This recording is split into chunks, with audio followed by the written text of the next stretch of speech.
लोग बात करने वाले हैं बिहार की अर्थव्यवस्था के बारे में कि बिहार की अर्थव्यवस्था काम कैसे करती है, बिहार की अर्थव्यवस्था डिपेंड किस पे है, बिहार में जनसंख्या किस तरीके से यहाँ काम करती है, इसके बारे में हम लोग बात करते हैं। सबसे पहले बात करते हैं कि बिहार की अर्थव्यवस्था कृषि पे आधारित है। कृषि पे क्यों? क्योंकि कृषि पे इसलिए आधारित है क्योंकि यह कृषि प्रधान राज्य, बिहार एक कृषि प्रधान राज्य है, इसलिए कृषि पे आधारित यहाँ का सब कुछ कृषि पे ही डिपेंड करता है। क्योंकि सर जी बहुत दिख रहा है, बहुत दिख रहा है इसमें। कृषि पे आधारित है और यहाँ पे कोई फैक्ट्री नहीं, कोई कंपनी नहीं, किसी भी तरीके का कारोबार नहीं, इसलिए इसकी ज़्यादा से ज़्यादा जनसंख्या, बिहार की ज़्यादा से ज़्यादा जनसंख्या कृषि पे लगा हुआ है, संलग्न है, उसमें लगा हुआ है। समझिए कृषि पे डिपेंड है तो मतलब हर लोग लगभग यहाँ, क्योंकि यहाँ पे आजीविका का कोई दूसरा स्रोत नहीं, कोई स्रोत नहीं है, इसलिए सारे लोग कृषि पे लगा हुआ है। बिहार की जितनी भी जनसंख्या है उसका 88.70%, बिहार की जितनी भी जनसंख्या है, जनसंख्या की 88.70% लोग गांव में रहते हैं और ये सारे लोग कृषि पे डिपेंड है और इसका 11.30% लोग शहर में निवास करते हैं। इसका बिहार की जनसंख्या का 88.70% गांव में लोग रहते हैं और 11.30% लोग शहर में निवास करते हैं। शहर में वही लोग जाते हैं जो नौकरी वाले लोग हैं, बिजनेस करने के लिए जाते हैं, या जो मजदूर हैं जो काम करने के लिए जाते हैं कंपनी फैक्ट्री में, उसके लिए भी जाते हैं। लेकिन ज़्यादातर जो लोग हैं कृषि पे ही डिपेंड करता है और यहाँ की जनसंख्या कृषि पे ही आधारित है। क्योंकि बिहार कृषि पे डिपेंड है इसलिए हर चीज़ कृषि से ही होता है। यहाँ का उत्पादन की प्रक्रिया, बिहार जो भी जिस तरीके से भी डेवलप किया है ये कृषि से ही किया। लेकिन बिहार की सबसे बड़ी एक समस्या है कृषि ही इसका सब कुछ है। इसके साथ ही ये एक चीज़ से बहुत ज़्यादा परेशानी का सामना करता है, बाढ़ की समस्या से। इसकी अस्थायी समस्या है बाढ़। क्यों है? क्योंकि ये हमेशा आती है, हर साल आती है, बाढ़ की समस्या। और इसीलिए बिहार आज तक डेवलप नहीं कर पाया। डेवलप नहीं होने के पीछे रीजन क्या है? बाढ़ की समस्या।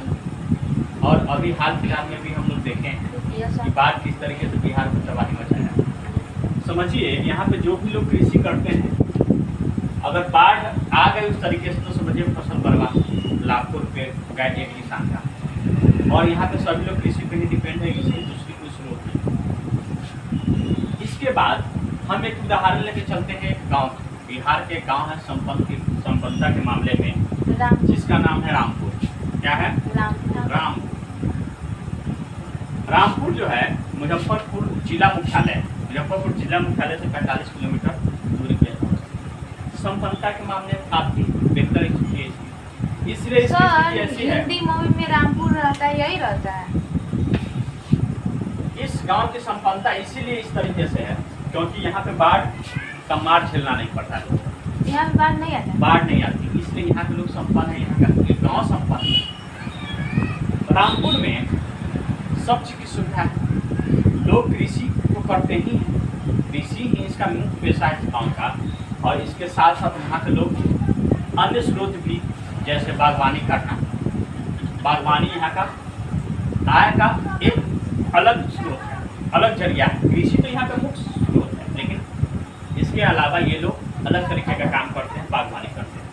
और बागवानी के से इन लोग को वहाँ पे बहुत ज़्यादा फायदा होता है और लोग काफ़ी संपन्न हुआ है। वहाँ पे उस गांव में लगभग 400 लोग रहते हैं। रामपुर गांव में जनसंख्या है लगभग 400 परिवार रहते हैं। छोटा परिवार गांव है लेकिन संपन्न गांव। 400 परिवार रहते हैं। उस परिवार में से 70%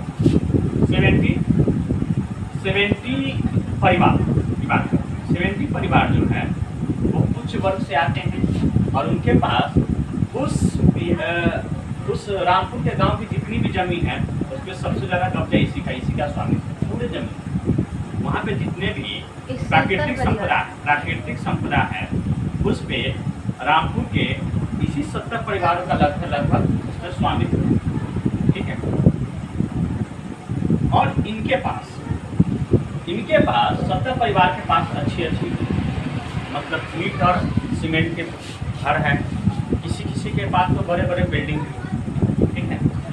और इसके अलावा और बहुत सारी सुविधाएं हैं कृषि करने के लिए। ये लोग के पास मानव श्रम भी है, ये लोग इस तरीके से कृषि करते हैं। वहाँ पे रामपुर की 1/3 जनसंख्या मतलब 1/3 जनसंख्या जो है दलितों पिछड़ों की, जिसके पास झोपड़पट्टी है, मिट्टी का मकान है, कपड़ा का मकान है, जो मजदूरी का काम लगभग करते हैं। उस गांव में, रामपुर गांव, बिजली की सुविधा बहुत पहले आ चुकी है, आज से बहुत साल पहले। लेकिन कुछ समय तक वहाँ पे बिजली की समस्या थी। बिजली तो सप्लाई हो गई थी, लेकिन बिजली वहाँ पे आती नहीं थी, रखता नहीं था बिजली, जिसके वजह से वहाँ पे लोगों को कृषि करने में दिक्कत हुई। क्या कृषि करने में, अब जैसे कि खेत पटाने के लिए अगर क्या करना पड़ता था लोगों को, डीजल से उसको बोरिंग चलाना पड़ता था, जिसकी वजह से उन लोगों को खर्च ज़्यादा आता था।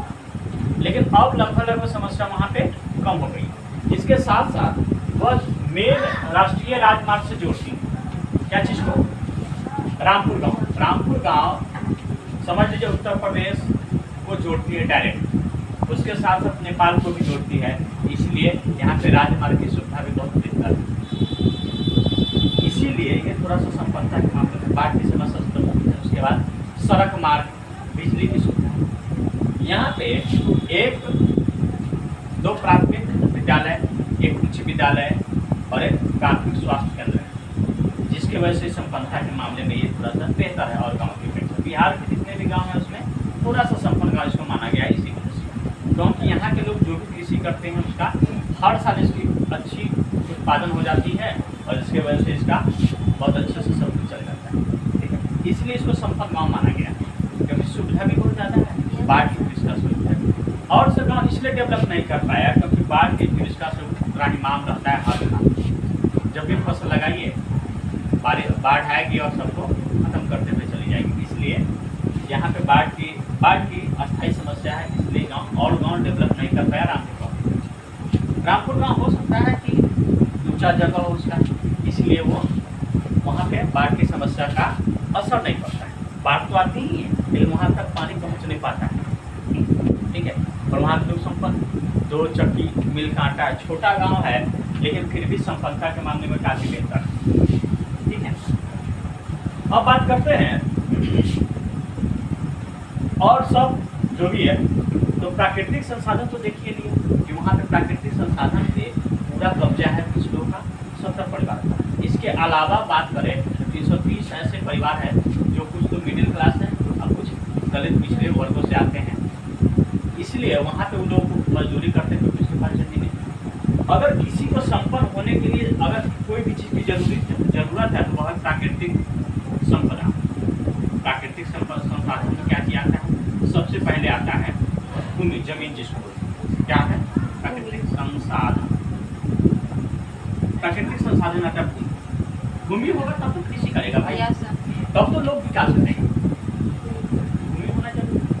अब समझिए ये तो थी रामपुर गाँव की बात, लेकिन बिहार में उत्पादन की जो प्रक्रिया है कृषि का उत्पादन, अभी हम इस पर भी चर्चा करेंगे कि उत्पादन कैसे होता है, कहाँ। इसके अलावा कृषि के अलावा बिहार में और भी लोग तरह के काम करते हैं।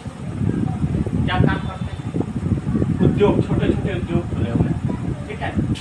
छोटे छोटे उद्योग के द्वारा वो लोग क्या करते हैं, अपना आय को अर्जित करते हैं। वहाँ के लोग या तो कृषि करते हैं या तो कुछ और करते हैं। कुछ और करने का मतलब होता है कि अपना जो है लघु उद्योग शुरू किए हुए हैं। लघु उद्योग में क्या क्या आता है भाई? लघु उद्योग में आता है, देख लेते हैं, या तो कृषि या तो कुछ और। लघु उद्योग पहले कृषि करते हैं, कृषि जिसके पास जमीन होती है तो कृषि करेगा। लघु उद्योग में आता है जैसे दुग्ध उत्पादन, ये वहाँ के लोग करते हैं, ये उसके आय का अलग स्रोत है। ये कृषि के अलावा इसके पास एक्स्ट्रा जरिया है। इसके अलावा करते हैं ये लोग मछली पालन, मत्स्य पालन, मुर्गी पालन, मत्स्य पालन, उसके बाद मुर्गी पालन करते हैं, बकरा पालन भी है। उसके बाद बकरी पालन होता है। इसके अलावा लोग परिवहन में लगा हुआ है, गाड़ी वाड़ी चलाना। क्या सर?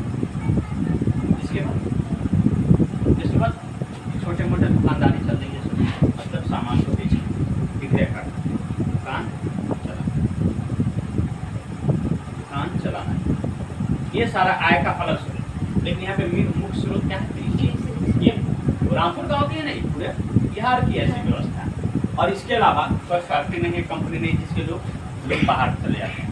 अगर यहाँ पे मजदूरी किए तो किए, नहीं तो बाहर में जाकर के लोग काम करते हैं। और यही से इन लोगों का जीविकोपार्जन का मुख्य स्रोत है।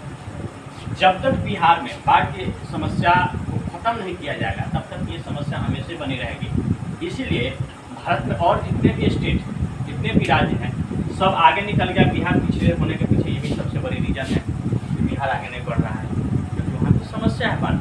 जब भी आप कुछ करिए, आप पैसा लगाते हैं, कृषि करते हैं, उसका इनकम आना चाहिए, लेकिन आपको हर साल लॉस लग जाए तो आदमी कहाँ से विकास करेगा। इसीलिए वहाँ की सबसे बड़ी समस्या है बाढ़। इसलिए तरक्की नहीं किया है, अभी टाइम लगेगा। इसको सरकार को इसकी तरफ ध्यान देना चाहिए।